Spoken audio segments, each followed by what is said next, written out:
Matthieu chapitre 9. Jésus étant donc monté dans la barque, repassa le lac et vint dans sa ville. Et voilà qu'on lui présenta un paralytique, étendu sur un lit. Jésus, voyant leur foi, dit au paralytique, « Mon fils, aie confiance, tes péchés te sont remis. » Aussitôt quelques scribes dirent en eux-mêmes, « Cet homme blasphème. » Jésus, connaissant leurs pensées, leur dit, « Pourquoi pensez-vous le mal dans vos cœurs? Lequel est le plus aisé de dire, « Tes péchés te sont remis » ou de dire, « Lève-toi et marche » ? Or, afin que vous sachiez que le Fils de l'homme a sur la terre le pouvoir de remettre les péchés, « Lève-toi, dit-il au paralytique, prends ton lit et va dans ta maison. » Et il se leva et s'en alla dans sa maison. La multitude, voyant ce prodige, fut saisie de crainte, et rendit gloire à Dieu qui avait donné une telle puissance aux hommes.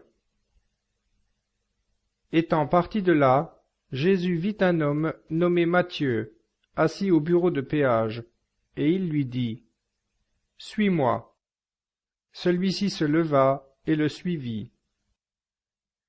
Or il arriva que Jésus, étant à table dans la maison de Matthieu, un grand nombre de publicains et de pécheurs vinrent prendre place avec lui et ses disciples. Ce que voyant, les pharisiens dirent à ses disciples, « Pourquoi votre maître mange-t-il avec les publicains et les pécheurs ?» Jésus, entendant cela, leur dit, « Ce ne sont point les bien portants qui ont besoin de médecins, mais les malades. Allez apprendre ce que signifie cette parole.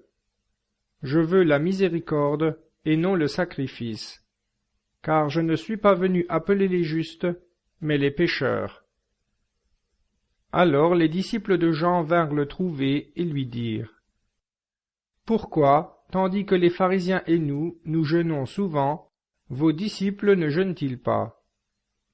Jésus leur répondit, « Les amis de l'époux peuvent-ils s'attrister pendant que l'époux est avec eux? Mais viendront des jours où l'époux leur sera enlevé, et alors ils jeûneront. Personne ne met une pièce d'étoffe neuve à un vieux vêtement, car elle emporte quelque chose du vêtement, et la déchirure en est pire. On ne met pas non plus du vin nouveau dans des outres vieilles. Autrement, les outres se rompent, le vin se répand, et les outres sont perdues. Mais on met le vin nouveau dans des outres neuves, et tous les deux se conservent. » Comme il leur parlait ainsi, un chef de la synagogue entra, et se prosternant devant lui, il lui dit, « Ma fille vient de mourir, mais venez, imposez votre main sur elle, et elle vivra. » Jésus se leva et le suivit avec ses disciples. Et voilà qu'une femme, affligée d'un flux de sang depuis 12 années, s'approcha par derrière et toucha la houppe de son manteau, car elle disait en elle-même, « Si je touche seulement son manteau, je serai guérie. » Jésus se retourna, et la voyant, il lui dit, « Ayez confiance, ma fille, votre foi vous a guérie. » Et cette femme fut guérie à l'heure même. Lorsque Jésus fut arrivé à la maison du chef de la synagogue, voyant les joueurs de flûte et une foule qui faisait grand bruit, il leur dit, « Retirez-vous, car la jeune fille n'est pas morte, mais elle dort. » Et il se riait de lui. Lorsqu'on eut fait sortir cette foule, il entra, prit la main de la jeune fille, et elle se leva. Et le bruit s'en répandit dans tout le pays. Comme Jésus poursuivait sa route, 2 aveugles se mirent à le suivre en disant à haute voix, « Fils de David, ayez pitié de nous. » Lorsqu'il fut entré dans la maison, les aveugles s'approchèrent de lui, et Jésus leur dit, « Croyez-vous que je puisse faire cela ?»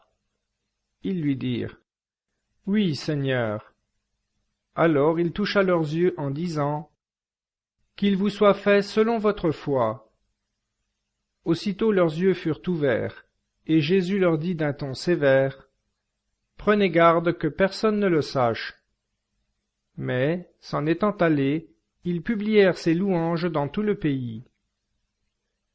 Après leur départ, on lui présenta un homme muet, possédé du démon.